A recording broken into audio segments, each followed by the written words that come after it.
Yo, people, we are back, baby. We are back. We Could Be Heroes here, ready to talk about some Loki, some Marvel content back. Of course, we're doing a little bit of Star Wars stuff, but those episodes are a little short, so we decided to pack those into one giant episode later on in the season. We're gonna wait. We're gonna wait probably a month or so to get back to that. But hey, I'm here, your boy John Torado. Of course, my little boy, my little brother, Matthew Torado. What's up? Hey, what's going on? It's been a while, 3 to 4 Oh, weeks now. We haven't got too a chance to long. record, and thank God, Marvel is back at it again with another series that we can, discuss for the next 6 weeks or so. Yeah, So, man. how are you 6 weeks. feeling? I'm feeling great. 6 weeks, and obviously we'll have the probably in between episode of the making of, and hopefully get right into What If. There's been some differing I guess reports as to when What If will come out. The animated series for Marvel. We'll see when it does. I think it's going to line up perfectly. I think they expect to have consistent Marvel content. We have Black Widow coming out next month as well, which little bro, I don't know if you know, I got us tickets for that, even though he didn't want to watch it. We're going on my birthday, so um, I know July 8th. I'm excited. we I'm are. excited to celebrate your birthday. We'll be going at 8:30 that night. Opening night for the first time in a long time. I don't think we've done opening night in a while. So No, I um, know. I don't think so. I Occasions. listen. I did want to go over one thing real quick because of course we are totally Marvel content. That's all Marvel content, right? So it's theaters, it's TV shows, it's the Disney Plus shows. But we made our reappearance back into a theater a couple weeks ago, if you don't remember. Okay. And there are heroes within this movie that we watch, A Quiet Place, and I just wanted to kind of get your thoughts. Like, what did it feel like to get back into a movie theater? So, like, for those who don't know, Matthew, my other brother Angel, my wife, and my friend Grant, and we basically have like a crew, like a Marvel crew that always goes and watches every single movie in theaters. And obviously, that was cut off right before the pandemic hit, February of 2020. So it's been at that point for us, what, 16 months since we've been in a movie theater, if not more, because I don't even Yeah. know when we last went, to be honest. Oh, Um, I Before do that, a actually. couple months. What movie was that? Mine was 1917. I watched it with a good friend of Oh, so mine named James. So me and okay, him, you we were there watched that. probably more recently than me then, because honestly I can't even remember what last movie I watched. Yeah, and it's I feel like it's been crazy. so long. Everything was shut down. So I I just know. want. What were your thoughts? Like, how did it feel to be back in a movie theater, sitting in the seat? You're sitting right next to me. We were both excited. Uh, Give me your thoughts on it. Yeah, I mean, I guess to simplify my thoughts really is there's something so special about the theatrical experience where you get to experience these stories, these characters on the big screen. It's a form of escapism. And depending on what kind of genre you're tackling, every story can draw parallels to what's happening in real life.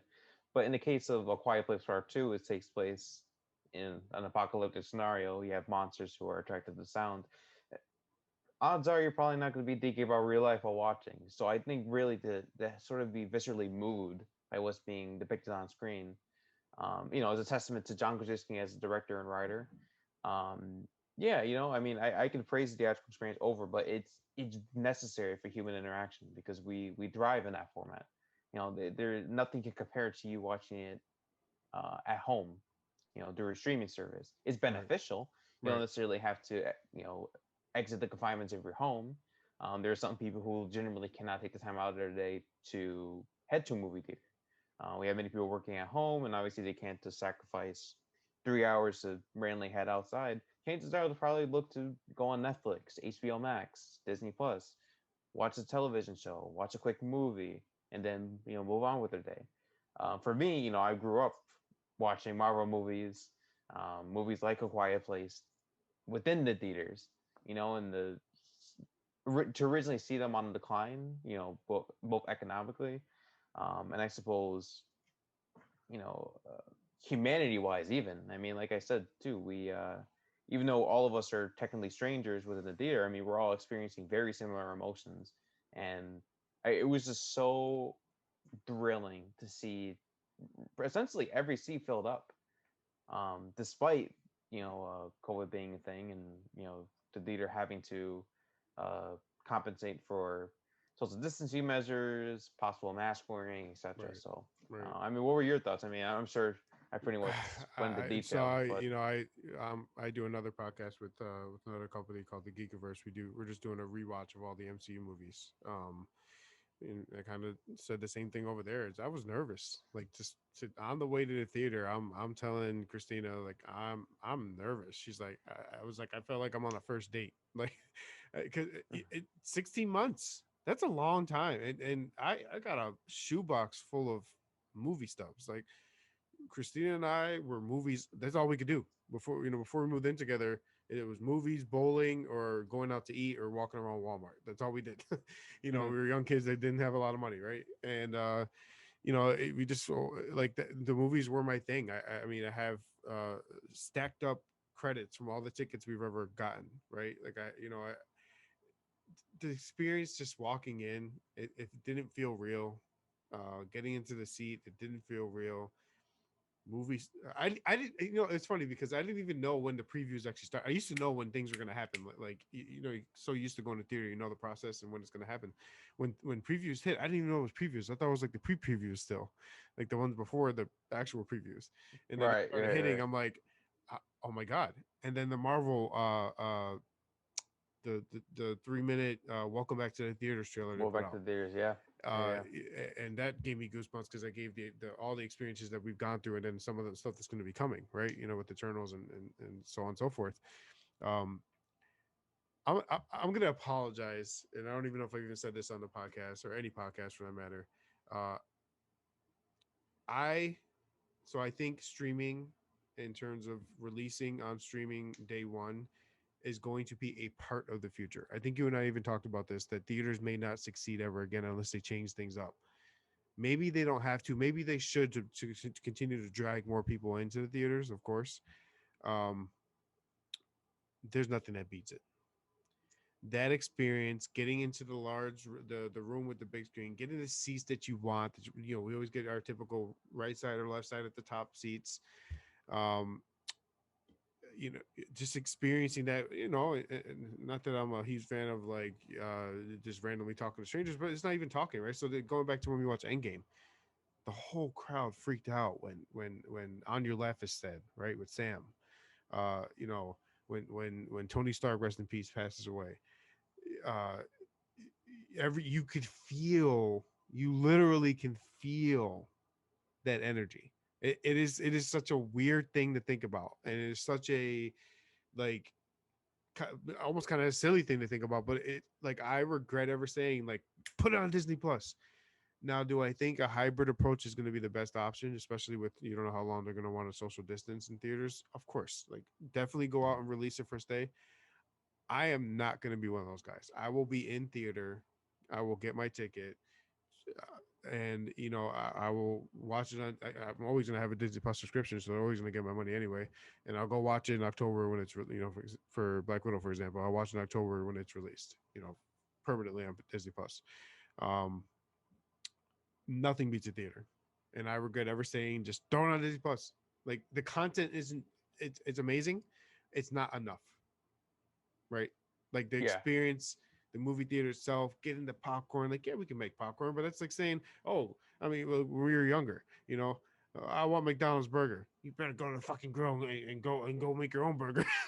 Like, it's the same concept, bro. It's not the same. Like, you want to have the movie popcorn, the movie pretzel bites, the movie, like, me and you talk about the freaking movie Sprite tastes different than a than a Sprite from the store. It just does. Yeah, I don't know. really It's does. all mental. The point of that is it's all mental, and your mentality, your emotion, that all ties into that experience at the theater. And I regret ever saying Disney Plus all the way, because just the pandemic had me thinking that way, because I thought theaters were done, right? But I was wrong. For all intents and purposes, Quiet Place 2, when we went, was sold out. So, except for the social distance seats. Yeah. And that's a Quiet Place 2. I mean, so we got Black Widow's gonna crush it. First Marvel movie in theaters since Endgame, right? No, Yeah, Endgame. no, not Endgame. Spider-Man. Oh We'll yeah, but wrong talk game about that. after. But either way, so that's how dismemorable that one is. But either way, it's been a long time since we've had some real Marvel, or Marvel content in theaters, and I'm excited for it. I know every crowd that's going to be there. We're going open tonight. It's going to be hyped. And I'm ready for it. So not to go off on the tangent there. Apologize to the people for it, but we had to, of course, get back into this young Disney Plus. As I'm, not that I'm going at streaming. I love the streaming. I love theaters more, but when it comes to these TV shows, we got to talk about this business. You feel me? Loki, Loki. Odin-Son, as he said it before he got, you know. Initial thoughts. Um, very solid episode. I think there were there's a lot of setup, and there and within that setup comes exposition, all of which was necessary just to establish what the TVA is, what its overall role is within the context of the MCU, and of course to introduce some major characters who are obviously partaking in their own duties. It's all necessary. I didn't find it particularly engaging for the first half, um, just because I felt as if it was just explaining. Like every scene was just explain, explain, explain, explain, Right. explain, explain, explain, explain. And then we reached the second half of the episode, which contained arguably, the best acting of the entire episode. The exchange between both Mobius, Agent Mobius, played by Owen Wilson, and Tom Hiddleston as the titular God of Mischief. What a So freaking duo. I'll go more into details, sort of what my gripes were specifically, but I Right. think the episode was solid. It's not amazing. It's not anyone who says it's a masterpiece. You just have to stop blowing out of proportion. Like nothing was spectacular about this episode. Right. It's all everything was essentially most of everything was exposition, Yeah. and I think even that was the intent, right? I mean, what's the intention? It's necessary. I'm not suggesting that they were just saying no, don't explain anything. Have because it's important because if you suddenly introduce a TVA and you kind of just expect people to know it from the comics, it's not. No, you have to assume that your audience has never read. My number one philosophy is when it comes to screenwriting, you should not have your audience read external material to understand what you're communicating. It's poor writing. I mean, they'll never get enough customers, right? I mean, Yeah. they have a lot of fans out there that just that think or maybe they don't think it, but watch it with the mindset that the MCU is its own thing. They're gonna do their own thing. They're gonna teach us about what's in front of us, and I'm gonna enjoy the content along the way. So yeah, I mean, I definitely agree with you on that. They did a What were good your job. thoughts? Yeah, no, Definitely. I mean, initial thoughts, same. It definitely was meant to be kind of a filler episode. So you want to say filler episode, like a first episode being a filler episode, but in a Yeah. way, it A kind of standard was, right? episode. Standard Yeah. episode. They went through the typical explaining, uh, what the TVA was, and why. Well, we know why Loki was kind of pulled into the TVA, and just some more explanation around there, and a little bit of character development, which I want to talk about for Loki that happened like this, because remember, this is like right after Avengers 1 Loki, so he hadn't reached his character arc yet, all the way up to the end game uh, scene where he was killed by Thanos. So I'm gonna go through some notes here. We'll kind of go piece by piece and throughout the episode and give our thoughts on certain things. I know you have some things you want to talk about as well, and we'll kind of Sure. we'll kind of bust through it. But Let's do it. so one of the first things I noticed is right when Loki walks in the TVA, another scroll. So this scroll was under arrest because he had the collar on. Okay, scrolls are really present, and I'm not crazy, right? Like they're definitely more present in the past few series episodes than and Spider-Man. I mean, they're popping up almost every single series now. Am I going crazy? I mean, Secret Invasion is coming. Like literally, the show Secret Invasion is coming. Yeah. Yeah. They're setting that up, and it makes me think. What technology do they have? I mean, the scroll obviously was time traveling. Like the idea of the TVA is only involved if it has to do with time. They, aside from time and causing a variance, they will let the literally they let the snap happen. Like they will let anything happen because it's supposed to happen. And we'll talk about it in a sec too. Um, the scrolls are making moves, man. The Skull's making moves. So when they go in and get Loki, they obviously, I thought it was pretty neat that Hunter B-15, they call her, the guard that essentially was going out and hunting Loki or any variant for that matter. She's just said, let's reset the timeline. They had a device that kind of reset what Loki did, or him appearing in the desert was reset, right? From when he had the Tesseract. Um, what are your thoughts on her as a character? I mean, so like, that's just the initial time we saw her. Do you think she's a good character? Do you think she serves a I purpose, or do you think she's going to serve a purpose and they didn't really show much now? I okay. So that's something I had mentioned to you before the podcast started. Is I hate or not to say hate, but I try to avoid criticizing actors' performances. I understand the difficulty of being in front of a camera. I can never possibly memorize my lines, let alone express emotions enough to where the audience can actually feel something for my character. Her acting was not very good. It's for lack of this to put it bluntly, her acting was not good. And I think I'm not sure if it was the direction they gave her, but her line delivery sounded very unconvincing. It honestly seemed as if she was memorizing lines of dialogue like off the top of her head. It's just she didn't sound like intimidating. It just felt like she was reading lines. Like Right. honestly, like the tablet she was holding. I hate to be this like overly critical, but it seemed like she was just reading the lines off of that. It wasn't really. It seemed like she was at a table read, and then Hmm. from there she didn't really practice much of anything. So I don't know. I'm not like saying she's a bad actress. I haven't seen her previous works, but it's just her acting there was. And I think it's just like for whatever reason Marvel thinks that just because you have a side character doesn't mean you should cast an actress or an actor who's good enough for the job. Like it's very noticeable. Like you can definitely tell a huge difference. Like Tom Hiddleston, Owen Wilson are here, and you need side characters. Like even though they may not have much of a significance in the overall plot, like they're still there to highlight the Enhance importance that. of what you're Yeah. You're right. like the side characters enhance the other. Like they're the ones who Right. help Right.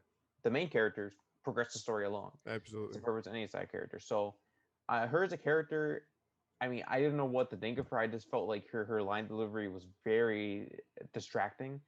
Um, and that was really about it. I have this is not a personal attack on her as a person. I think wouldn't be Right. sorry. She's a very lovely person. It's just I think maybe if there are more episodes that come along, perhaps they'll. I think it was just the direction she was given. It just didn't.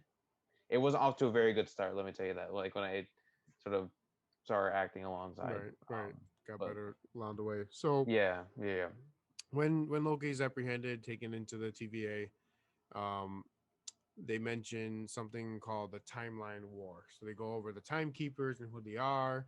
Essentially, the timekeepers control the nexus. They control uh, variants, and they prevent variants from happening from the timeline that was intended by them. They created one singular timeline because there were so many timelines that existed beforehand.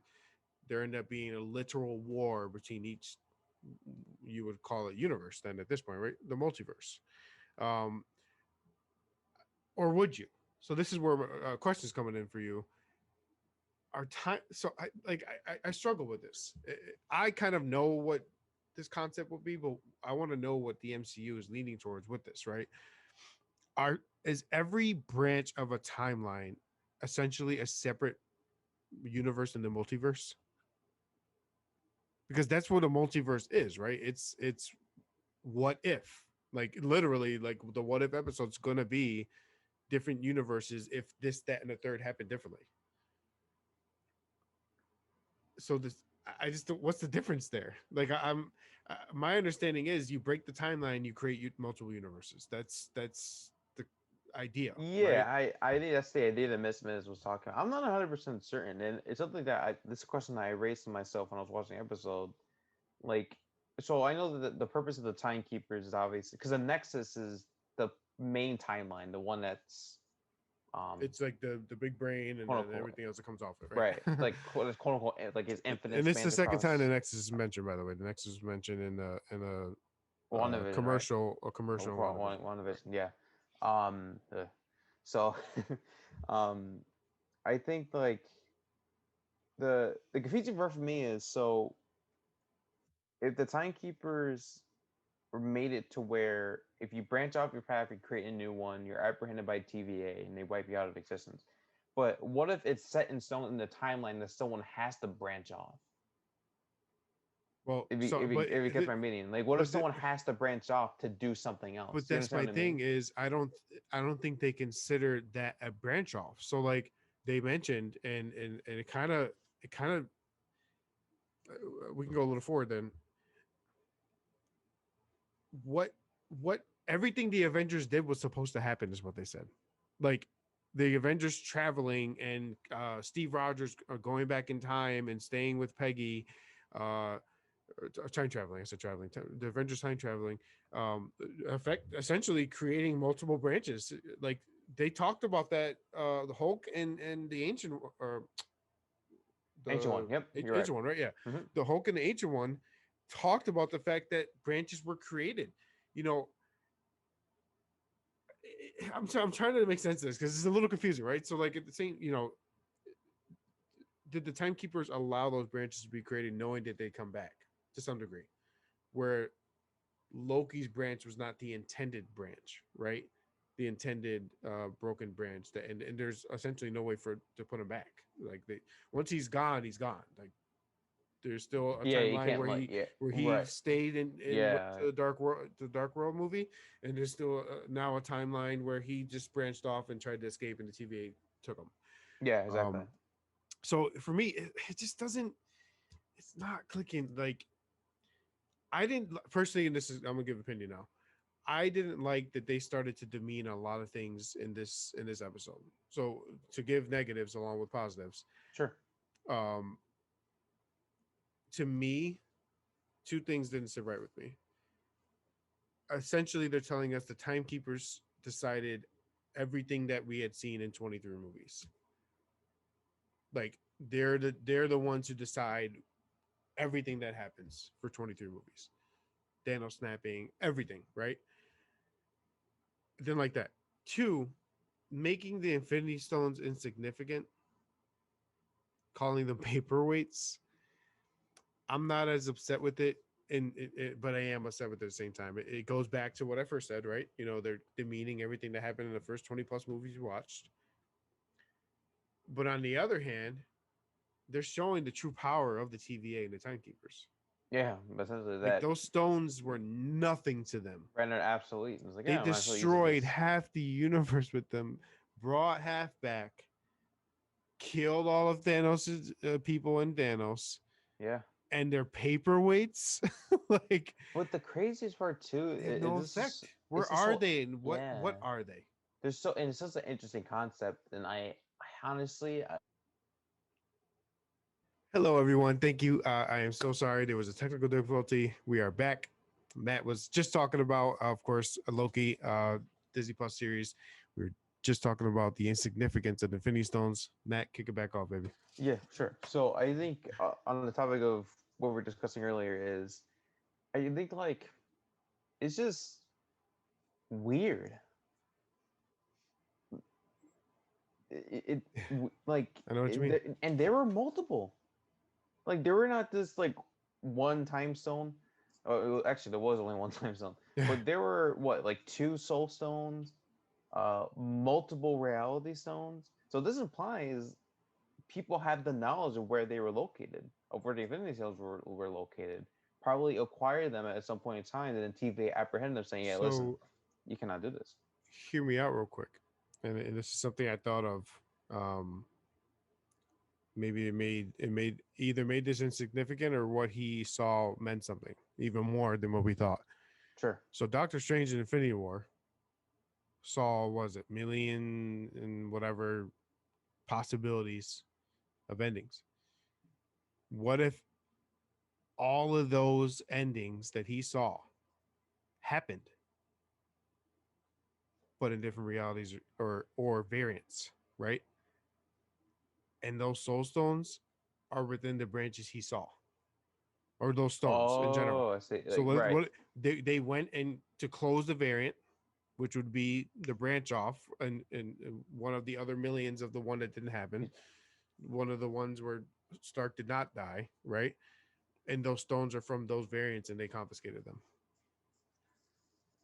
Definitely a I possibility. mean, you got to think about it because the time stone still showed possible endings in different timelines. Like that's what it uh, time I Yeah. said time stone, right? Time stone. Uh it That's what it did. That's what he used it for, is to see other endings, and then there was only one ending where they won in a sense, and it ended up being what Stark Yeah, giving the definitely. sacrifice. And again, I mean, these concepts are very interesting, but they were unfortunately not nearly as fleshed out as I thought they would be. Again, I we have wonder if five they're more going to episodes. be. Yeah, I was gonna I think say. at some point we have 5 more episodes left. It's just Right, that's where the execution was a bit like lackluster right. because it's so like honestly like I think it's a brilliant idea to take these seemingly powerful objects and render them completely useless, Irrelevant. It's irrelevant within insane. the TVA. Um, and I guess another concept that again I wish was fleshed out a bit further, something that again can be hopefully discussed more in future episodes, is the idea of free will versus determinism. Do we have the ability to make our own decisions, or are we ruled by a greater force than we could ever imagine? Right. And Mobius answers that question. I mean, we see this huge argument um, sort of begin between Loki and Mobius, where Mobius literally says, "Listen, from the very beginning of your life, the Timekeepers have essentially determined how you will be born, when you will be born, how you will die, and when you will die. But just That's talk it." about the sheer power of that, right? Yeah. I mean, the time. What are the timekeepers essentially the universe itself? I mean, are they in that same realm of power? Because I know we talked about the potential of the universe itself being an enemy in the future for the MCU. Yeah, I theorize that. It's a I huge X. I just don't understand what they are, and we'll find out. I mean, that's literally the purpose. But their power is at very minimum, because we're going to be seeing the Eternals later in the year. At bare minimum, they're celestial type power, and Oh, that's the even greater absolute probably. minimum, right? Like they're it seems like they boss up on the Celestials. Maybe they're the ones who chopped off the head of the Nowhere dude, the Nowhere Celestial. um, I I don't know what they are, and I'm excited to find out. And I think we mentioned earlier there's a maybe a little villain hiding within the Timekeepers, or just actually is one. Um, their power is unbelievable. I mean, they made everything we know in the MCU seem irrelevant. Like Thor's a god, Loki's a god, Odin's father, they're gods. They have godlike powers. Thanos himself is a deviant, eternal, right? The Infinity Stones literally created life as we know it, and it's all meaningless as of right now, right? Yeah. That I don't know if that's just right with me. I want to give it time because I feel like there's going to be Yes. some kind of semblance of explanation. Maybe in the end we find out they aren't all end all be all. That there's maybe a wider window of possibilities, that but they always tried to force their window. They always wanted their timeline to exist. It doesn't mean the Yeah. others were actually not allowed to, but they had the power to keep that one timeline going. I feel like the idea of making the Infinity Stones, the Tesseract, or essentially people feel powerless can pretty much be a powerful ending. Like this very much could be the ending of the show, where Loki has this full realization that he in fact is no essentially lived his life in the complete lie. I mean, he believed himself um to be I mean, essentially a king in many ways. I mean, there's a great deal of arrogance to him. Right. The question is, like, was he arrogant because he wanted to be, or did the timekeepers make him arrogant? Right? I mean, one can argue maybe like his father and his mother probably influences his downfall because of them purposely lying about his true origin. Again, the timekeeper, like again, and I think that's like the main problem right now is because like this goes more in depth, right? Because the timekeepers have endless power. I mean, if we don't have free will, they are making the decisions for us. So are these? It's just very odd because there's a bunch of technicalities that can get involved, and I hope they try to find it. Like they really dug themselves a hole in this one, and they have to be very careful as to how they approach these timekeepers here on out, because like I said, there's a lot of technicalities They had involved to there. tread lightly, and I don't know what their exact plan was when it came to what if. Like, was what if always supposed to come out after Loki? Because I remember they switched a Um, bunch around. I don't remember what the original schedule was, but I the schedule did, makes sense now because with what if we're going to see all the potential different realities of the MCU as we knew it, right? yeah, fits well. And then we have the multiverse of madness that I think was supposed to come out after Loki as well. Anyway, because everything got pushed forward. Right, exactly. Um, they got to be related. Both what if is definitely related, and I feel like the multiverse of madness has to be in some degree. Um, I just man, it's I don't know, man. Like I don't want to say it was a bad episode. I kind of want to lean that. I mean, right now. So let me keep it separate. MCU wise, not a good episode. They demeaned everything we've ever watched with the MCU. Mobius, Loki, the how they acted and the plot to some degree, what it looks like they're trying to set up, great, amazing. Like who doesn't Yeah. love Tom Hiddleston or Wilson? I mean, come on. Oh, absolutely. I mean, let me preface this by saying, like, even though the episode was solid enough, I'm so interested to see how the rest of the story plays out. And I suppose something that I did not praise was, even though this was definitely fan service, just to remind those of previous events in the MCU, to see Loki cycling through all the events of his life, or some of the major events in his life, Right. sort of his interaction with Thor during Ragnarok, or his demise at Thanos. Loki communicated, or Tom Hiddleston, excuse me. Wow, I mean, he best part of the entire episode for his performance. The rest was him being like over the top, which is a bit odd. Like, he's like, Right. "Oh, how dare you!" And I mean, Loki has been that kind of character for the longest. I said from the Right. beginning too. Like, I never. We said what multiple times. Loki is not a compelling villain, honestly. Like Right. I think what they did in Thor was far better because they actually had a chance. I don't know. You definitely felt sympathy for him, He especially was after. better. He was a better villain in Thor than he was in Avengers One. Oh, absolutely, I mean, 100%. All he did hundred was percent. want to lead an entire invasion, and then now we have a deeper mind, like deeper understanding as to what his main motivations are. The fact Right. that the only reason why he harms people is just to instill fear and intimidation on others. So he has Because no of his own intention of self-infliction and his own self. so Right. exactly. So in Right. turn, he reciprocates that on the world because he Right. believes that is the only way it can possibly listen to him. And again, very interesting. It just feels rushed because I really think they could have built up to this. Like I would have rather had Loki still be this arrogant and almost pretentious Well, I think guy. that'll still exist. So Yeah. where I feel like, so I think they had a tough road to pick. There maybe two roads, right? One was go through the whole process of character development he had already gone through all the movies, or the other is slow drag it and have him do it all over again. I mean, it's like you can't, I don't know. Like for me, I don't want to see that arc again. You know what I mean? Fair Let's enough. Yeah. like in my opinion, they got out the way.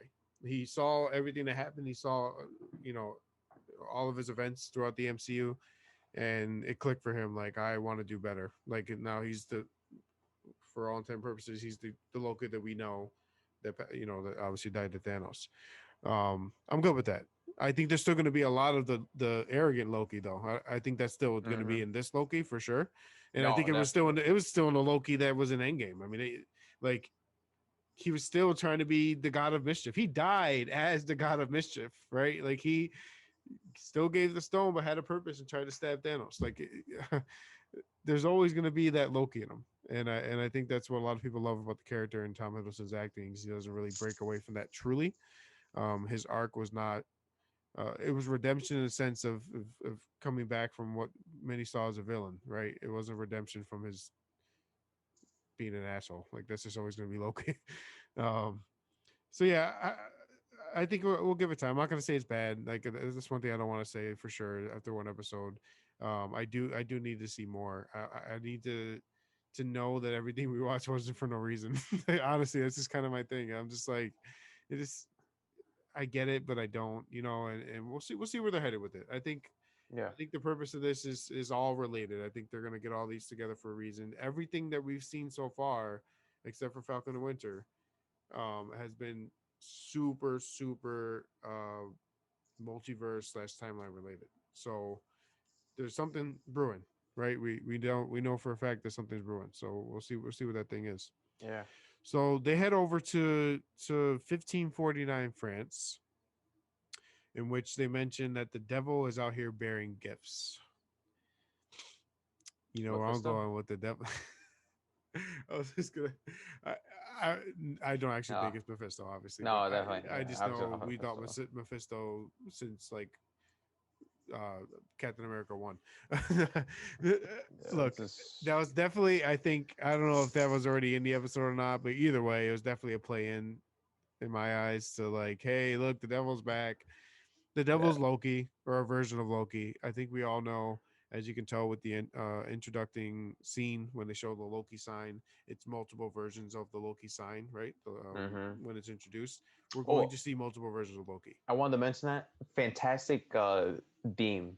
I think Loki has the best theme so far, in my Yes, personal opinion. I love that. He also has the best title sequence, so I want Yep. to give praise to that. It definitely Yeah. ties directly to his shape shifting identity, Yep. which I love. So, Yep. anyways, Oh yeah, continue on. it fits into that for sure. And I also think it fits in the fact that we're gonna see obviously at least one version of Loki, a different variant. Lady Loki maybe is the person who burned up all the TVA agents at the end of the episode. I was going to say that, especially with set photos of the actress who plays Lady Loki. I don't remember her name off the top of my head, um, but chances are Lady Loki would be the main antagonist. There is someone we neglected to talk about. Um, well, two people technically to go more in depth about Owen Wilson. Or I'll say real quickly, Owen Wilson was fantastic. Enough said. His him sort of questioning Loki's like, do you like hurting people? And sort of trying to dive deep into the psyche of Loki. Fantastic acting from Owen Wilson. Carried that entire episode. Second, um, I think you'll go more into depth about this, but the lady who was in charge of giving the verdict to, or essentially the judge of the court, um, the woman who was going to give Loki his guilty verdict. Do you happen to know the significance of her? Just out of curiosity. So I do not actually, and I'd love to dig into that. So what you got? Well, I don't remember the character's name off the top of my head, but uh, if rumors are again, this is rumors. I don't think they outright confirmed her name, but she's actually the love interest to Kane the Conqueror. And I was talking to Mm, my brother Angel, and I said two things will happen for this whole Kang situation. Kang appears for a quick cameo, right? For whatever reason. Two, there'll be a post-credit scene dedicated to maybe the love interest speaking to Kang, just so Samus's physical presence. I don't think that's going to be the case. One, they probably want to have it be as self-contained as possible while having larger implications to what Marvel wants to do in the future. I respect that. right. Two, I don't think, especially during the pandemic, I really don't think Jonathan Majors will fly out to film a what, like a not even a 5 minute cameo as Is Kang. he confirmed as king? He's confirmed. He's appearing in Ant-Man 3. So I really don't think that's being the case. And with Ant-Man 3 starting production I think in the coming sometime in July, if I'm not mistaken, July or August. Okay. I mean, I don't I don't know. I feel like he'd be more focused on preparing for Ant-Man 3, and especially with him rumors basically start circulating that he'll be in Creed 3. Um he has way too much time on his hands. So I really don't think they could possibly fit in the cameo with him. Worst case scenario, they basically have his voice in the background, and then the love interest will just be talking just like my love, I did what you asked, and then from there Right. connect Loki to Ant-Man 3 just for Kang purposes. Who knows? Maybe Loki appears, funnily enough, for whatever reason. Anything's a possibility, you know. But Yeah, that's sort of for what her sure. significance is. I'll definitely look up her name, um, for one of the future episodes. Sorry, folks, but No, you're good. Hey, I think that's gonna be crazy. I think for sure King is in Loki. yeah, You yeah, know, yeah, yeah. He appeared in the character right Ant behind 3. her is definitely in the statues is that's definitely King in the middle. It's Yeah, clear. Yeah, I mean, it's clear clear as day. foreshadowing. Like that's purposeful. Like it's very purposeful. Right, Like there's a very specific reason why they probably had her underneath Kang, because they can right. easily position it differently, or it's not even focus on that. Like it's framed specifically. You know, so it's pretty Look, cool. I'll tell you this, just to give a breakdown of King the Conqueror. If you got not a lot of people who aren't big on comics or familiar with who King is, uh, he's has a different background than what it seems like the MCU is trying to set him up with, or maybe he does ends up in the end having the same background. Um, Genius intellect, like Stark level, Reed Richards level intellect, right? Time travel, obviously. Uh, Skill technician, hand to hand combatant, resistance to radiation. He can essentially hack advanced technology, and then he has the ability to enhance his strength, create an energy field, force field, use that energy to blast, and can live off of a 30-day supply of air and food himself. So like the guy is pretty much a beast. I mean, if we go off the comics, Yeah. the man he can make some things happen. So we're gonna see where what his overall purpose is with the MCU, and I think it's maybe he's the next big bad for a little bit. I think they might go in little mini phases of big bad instead of I one hope giant. so, because I really like. I don't want them to ruin Kang in Ant-Man 3, because they Yeah, can definitely play him as a utter joke the entire yeah. time, I mean, and knowing Ant I'm Man, they could, but not a I don't think fan. no, I don't think they'll do that, man. I think we're gonna see some good things with it for sure. Yeah, I Um, certainly hope so. so one little scene I had to mention: DB Cooper. Yeah, I really like that scene. How amazing! That was a nice little thing to put in, man. So It those who was. don't know, any of our younger folks out there, DB Cooper was uh, committed one of the largest, essentially heist mid-flight. So literally, was it a charter plane or whatever they call it? Robbed everyone, jumped off the plane. Nobody ever saw him again. Now, in Loki, we see that it was a bet between Thor, Heimdall, and Loki as to whether he could do whatever he did, which was this apparently. I guess take money from some humans or something, and and Loki won the bet. So Heimdall used the oh my god, what is it called? When they teleport people. Oh, I forget. I know exactly what you're referring Yeah, the to as well. teleportation device that essentially that Thor uses to The travel throughout Bifrost. the Bifrost, right? They use that to take Loki back to Asgard. So it's funny because we see in the trailer, Loki says, "All right, Heimdall, Thor, I'm on the way," and we're all thinking, "Oh, Thor's gonna appear and Heimdall's alive again." And it's like, Yeah, yeah, no, no, no, just a little funny scene there, and I just think it was awesome. Like it's the yeah. explanation to who DB Cooper was and and how he disappeared. It's just crazy. I know, I Um, know. so I just want to go over a couple more things before we call this. So they go to so what do you think the purpose of this? Well, we probably know it's Loki's. Mobius said himself that uh, they're hunting another version of Loki. So what what's their intent? Are they a more evil version? I mean, what do you think is the goal here? Or could they be trying to take down the TVA? Yeah, I couldn't even tell you. Probably that. They're Yeah, collecting reset charges, and that's all I have to say. they're I, collecting what? I, I'm I, sorry. reset charges. So the Oh, reset to moments reset the of time. moment of Yeah. time. Gotcha, gotcha. That's about all. I can't theorize any further. Um, we'll see. Very confident that Lee Loki is the main villain. I'm 100% confident.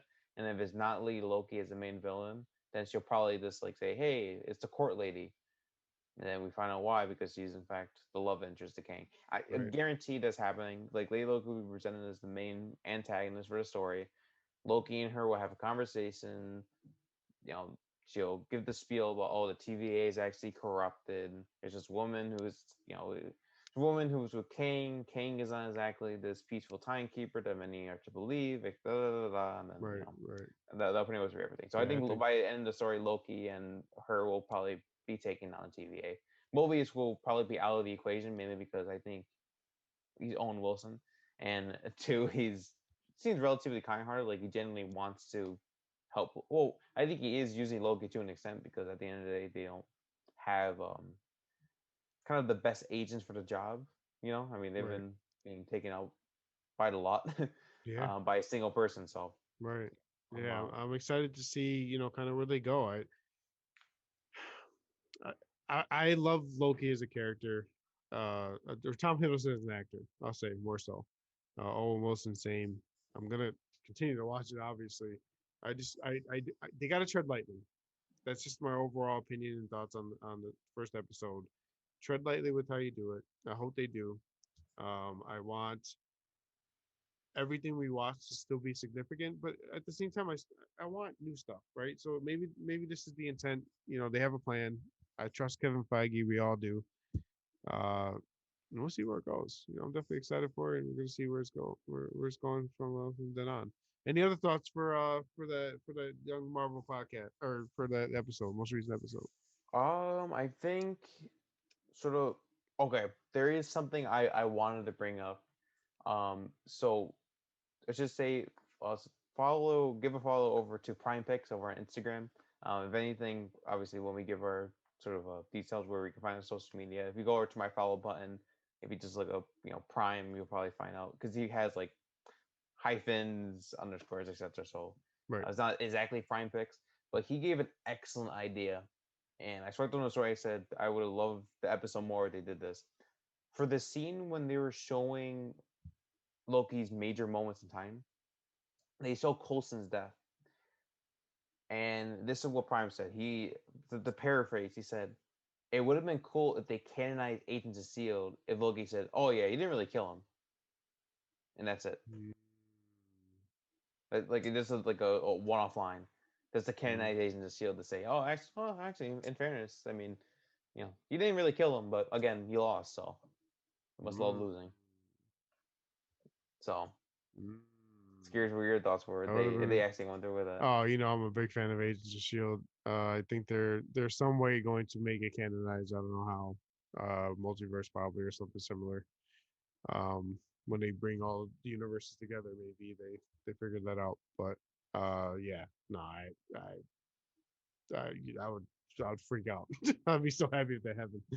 Yeah, That would have been a nice subtle way to do it. But I'm definitely excited. I'm excited. I'm gonna rewatch it again.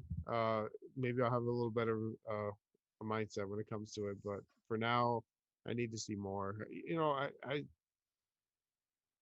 just hope they do the right thing here, Matt. They can me they too. can make this really bad and piss a lot of people off, or really good and shock the hell out of us. Which I'm gonna. I'm going to assume they'll shock us for the better. It's gonna be the I'm latter I'm for very sure. interested to see how the series will go. This is probably one of my more anticipated ones, oddly enough. Right. And this is coming from someone who didn't really want many pre-established characters to have their own series. Right. Not because, well, let me go back. I wasn't nearly as excited for them because I want new, Right. like fresh projects with new faces, Right. new stories, etc. I mean, they are technically new stories, but I don't want like the A purpose. You just same want a characters purpose. You just appearing. want a Yeah, purpose. I get it. Hundred exactly. percent. So, I totally get it. Well, look. I don't know. Interesting.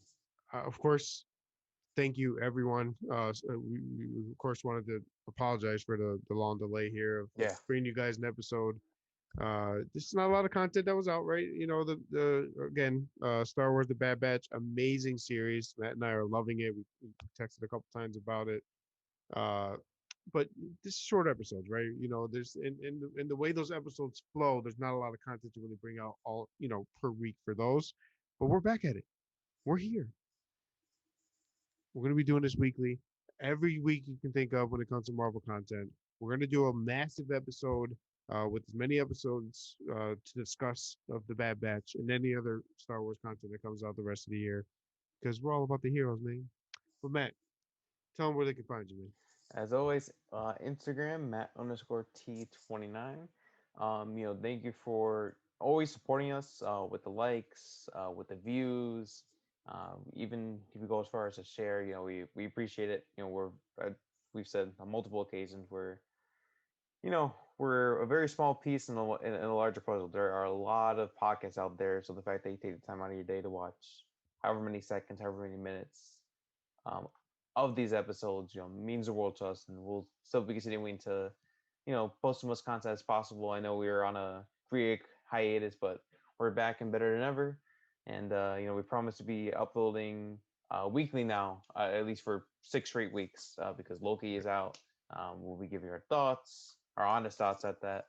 It's just a pleasure to be back with my brother over here. So, Of yeah, course. thank you as always. Of course. And of course, you guys know you can find me at John underscore OTS on all social media platforms. Please head over to the On the Sidelines Facebook page. We're trying to increase the amount of people that are interacting with the pages there. And please go to youtube.com/OTS guys.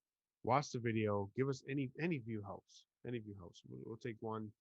We'll take one, and then you share it to 20. We'll take those 20 as well. YouTube.com/OTS guys. Subscribe, like, check out all the podcasts. We're there for you. Next week, we'll be having the owner of OTS, Derek Myers, will be guesting with us to discuss episode 2 of Loki. I'm curious to see where he is with it. He is a big Marvel guy. He's not probably not as gigantic of a fan as Matt and myself. He's a movie persona, if you want to call it. But he's definitely has some thoughts about the Loki series so far, and the other series that we obviously didn't have him here to talk about yet. So I'm definitely excited to have him next week. Hopefully sometime Wednesday, Thursday, Friday, we'll figure that out. Cool. But hey, thank you guys so much. We love you guys. We're here. We're back. We're going to be bringing this as much as we can. Peace. Peace.